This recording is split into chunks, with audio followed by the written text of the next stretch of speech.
Thank you, Madam Deputy Speaker. I want to first congratulate my honourable friend, the member for Erith and Thamesmead, for bringing this very important debate. It's an honour to speak in this debate at a time when Black History Month is more important than ever. Across the world, racism and the far right are on the rise. Yet we have also seen the largest mobilisation of peaceful global anti-racist protests for decades in the form of the inspiring Black Lives Matter movement. At this crucial juncture, it has never been more important for us to learn from the history of racial oppression and to end the injustices that exist to this day. The scourge of institutional racism continues to affect us in all walks of life, from police use of force to the disproportionate number of Black children who sadly go to bed hungry. The Windrush scandal was an unacceptable travesty which denied Black British residents their basic legal rights. And yet today, as we've learnt already, it's been revealed that the 18-month-long Windrush compensation scheme has seen the Home Office pay out just £1.3 million across 168 cases, which accounts for just 11% of claims lodged since April 2019. That's to our shame.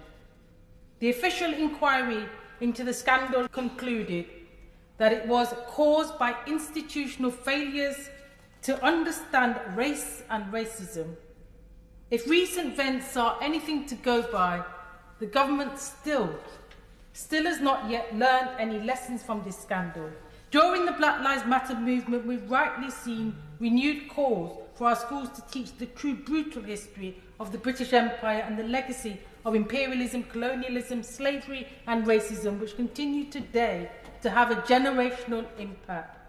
Madam Deputy Speaker, as we reflect in the wake of the brutal police killings of George Floyd and many others, it's crucial to recognise that the United Kingdom has been central to the historical subjugation of African Americans. It's estimated that Britain transported 3.1 million Africans, around 25% of slaves, to its colonies. And when slavery was abolished, so-called in 1807, it provided 46,000 slave owners with today's equivalent of 17 billion in reparations.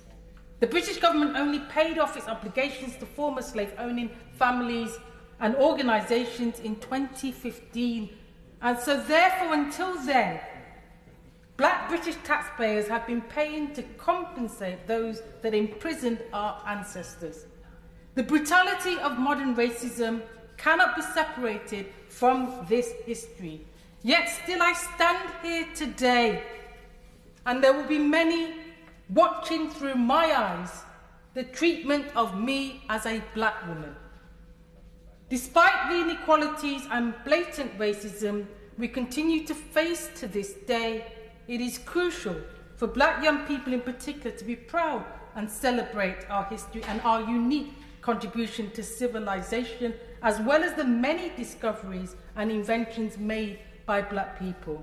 To know one's identity and from where one comes is such an important legacy. For Black children and young people, it would mean so much more, for they are being denied a proud and true legacy. There is much we can be proud of. Many crucial inventions and discoveries were made by Black people. Within the earliest civilizations, from the Kingdom of Kush to ancient Egypt, Black people played a pivotal role in advancing human civilization. For we come from a people that built the pyramids so precise, and to this day, with all the modern technology at one's disposal, no one can replicate. We should be proud of Charles Drew, who invented the blood bank, and Dr. Daniel Hale Williams, who performed the first open heart surgery. The first home security system co-invented by Mary Van Britten Brown, and the first traffic light was invented by Garrett Morgan.